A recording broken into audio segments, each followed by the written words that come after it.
Hello everybody, Luke back once again, this time to take a look at Chromebooks and let you know everything you need to know about them before you decide to buy one. Chromebooks are now the second largest OS on computers, just behind Windows, but ahead of MacBooks out there. Chromebooks are wildly popular, mostly because they're very cheap, they offer amazing battery life, and with us doing 90% of all of our computing online, the Chromebook OS is really perfect for a lot of people. We're going to break down the features, the cost, the app support, the shortcomings, and where Chromebooks really stand out. First though, if you're new here, do me a big favor. Hit that subscribe button, hit that thumbs up. It really does help us because it lets YouTube know you enjoy what we do here, and hopefully we can help you learn something new. All right, so what do Chromebooks do? Well, Chromebooks run on the Chrome OS, which is just like Windows or a Mac OS. It's a software that runs on your laptop or desktop computer that allows you to run other programs, surf the web, etc. Now, Chromebooks have come a long way. When you first started using them, they were basically just a web browser, and you had to do everything through the web browser. Now they've added a lot of app support, allowing you to create Word documents, Excel spreadsheets, and a whole lot more, both offline and online. Now, app support's been improved by adding support for Android's Google Play Store. This means that you can access things like Microsoft Word, Outlook, Excel, OneDrive, and other programs including Zoom, Microsoft Teams, Google Meet, Adobe Lightroom, and so many more.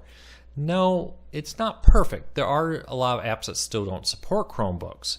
So you definitely want to search if there's an app out there that's really important to what you do. You're going to want to search for it to see if it's supported on Chromebooks for you or not. But for most people who are just surfing Facebook, checking your email, Googling things, writing the occasional Word document and more, Chromebooks may be perfect for you. Especially with everything built into Google, it can be very easy. Google Docs, for example, will allow you to create free Word documents, Excel spreadsheets, and more through that. Or you can download the official Microsoft app if you've paid for it.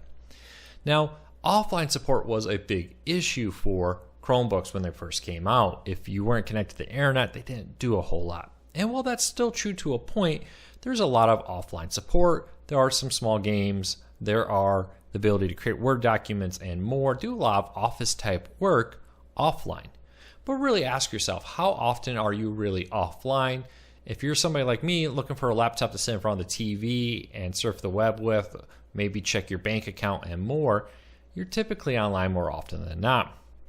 I will say the offline support for creating Word documents, Excel sheets, and more was great for work. I used a Chromebook a long time at my previous company to create a lot of the posts and content we used, and the Chromebook was perfect for it.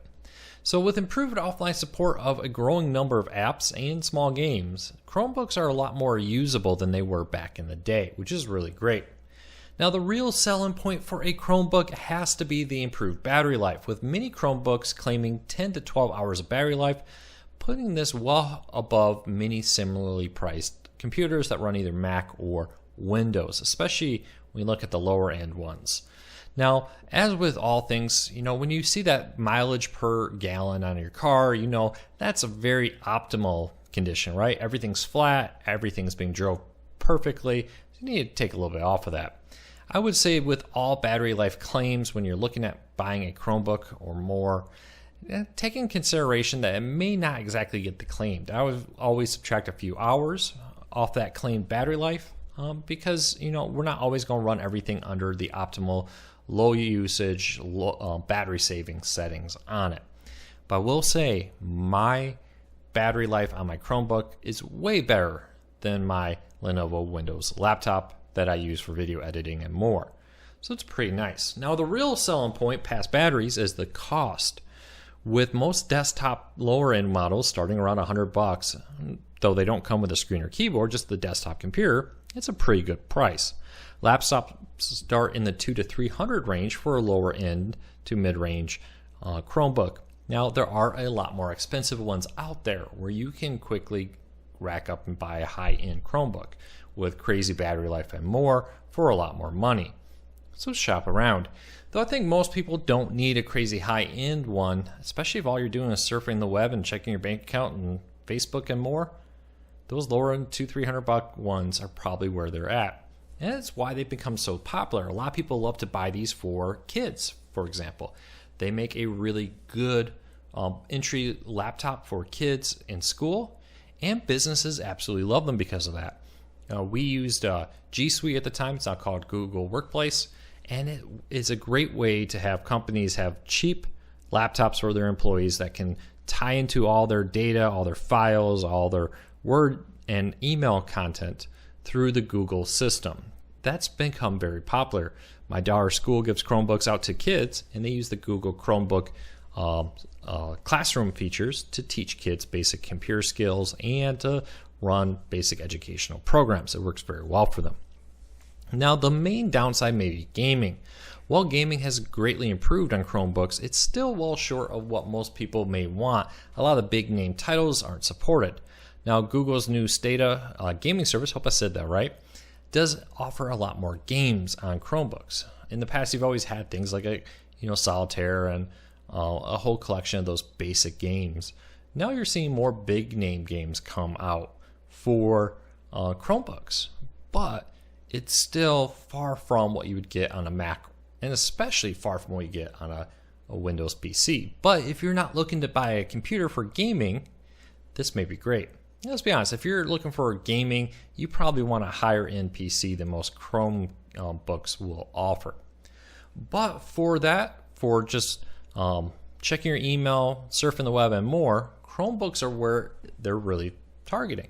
They've been so successful that they now are the second largest OS sold in 2020, ahead of MacBooks. Yes, Apple is now only the third largest seller of laptops and desktops out there, at least when you're looking at the OS, behind Windows and now the Chromebook or Chrome OS. So it'll be interesting to see how that plays out. Can they continue this growth trend? Can Google keep growing?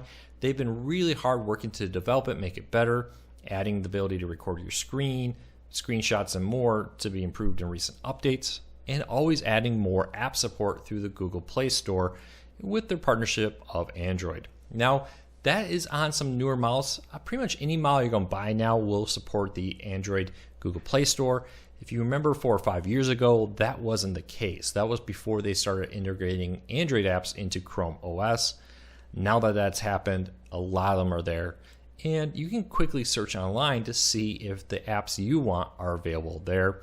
But if they have a website version, if you have an app that also has a website version, you can always just go. I've used a Chromebook for a while. I really recommend it.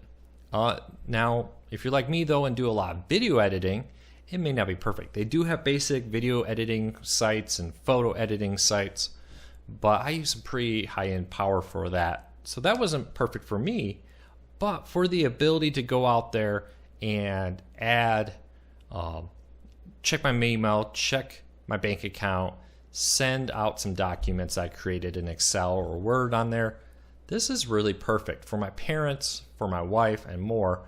A Chromebook is really all they need, to be honest with you. So let me know, do you like Chromebooks? Would you recommend them? Are you thinking about getting them? After listening to this, did you decide to? Or did you decide they are not right for you? I'd love to hear from you. Leave me a comment, let me know what you think of Google's Chromebooks. Thanks for your support. I really appreciate it. If you're new here, hit that subscribe button, hit that thumbs up. It really does help us because it lets YouTube know you enjoy what we do here. And hopefully we can help you learn something new. Thanks for your support. I can't do this without you.